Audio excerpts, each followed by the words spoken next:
Historically, a lighthouse is a binary system.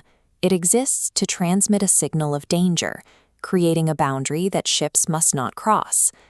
The Black Tide Lighthouse, built in Maine in 1891, follows this architectural blueprint perfectly on the surface. However, the station's operational history records a 100% casualty rate among its staff.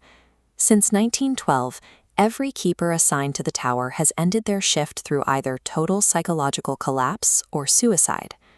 When a safety system produces a perfect record of human destruction, it suggests the structure is fulfilling a specific, unlisted function. To test this, a historian named Evan moved into the lighthouse for a 7-day study. He intended to document the site using strictly rational, empirical observations. His first day yielded nothing but standard maritime data: the sound of the wind, the rhythm of the waves, and a silent, dormant lamp. The mechanical baseline shifted on the second night, at exactly 2:26 a.m.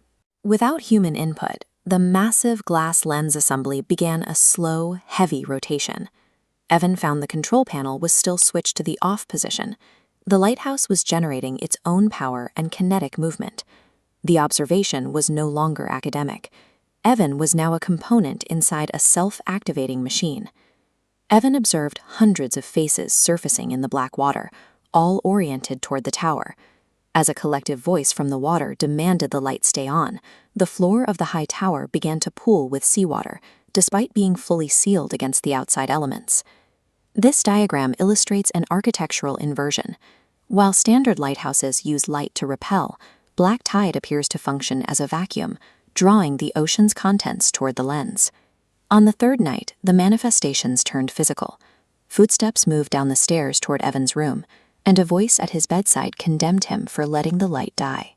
The structure used localized environmental pressure to ensure its human operator did not abandon his post. On night 4, Evan attempted to break the cycle by refusing to activate the lamp. At 2:26 a.m., the tower initiated a compliance protocol. Seawater rose rapidly inside the stone walls, flooding the living quarters from all sides simultaneously. With the water at his throat and hundreds of voices screaming for the light, Evan surrendered and immediately engaged the power. The flood vanished instantly. Evan was left in a dry room, surrounded by dozens of soaking wet figures who whispered their approval of the good keeper. Outside, a massive entity rose from the blackened sea, its eyes fixed on the now active beacon. The lighthouse doesn't just need an operator, it forces the human inside to become a functional part of its summoning process. The machine's final process is biological. Eden's skin became perpetually damp. His eyes darkened, and his focus shifted entirely to the horizon. By the 7th night, the assimilation was complete. Evan stepped off the gallery and into the water to join the things he had been calling. The Coast Guard later found the tower empty, with only the station logbook remaining. Evan's final entry clarifies the beacon's intended audience. The light exists for the things in the water. The Black Tide Lighthouse functions as a parasitic loop, consuming human consciousness to maintain its eternal signal. The station remains active today. Every night at 2:26 a.m., the lamp begins its rotation, without a single living soul on board.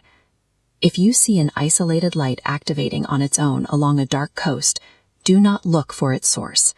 Observing the beam completes the circuit. The lighthouse is currently searching for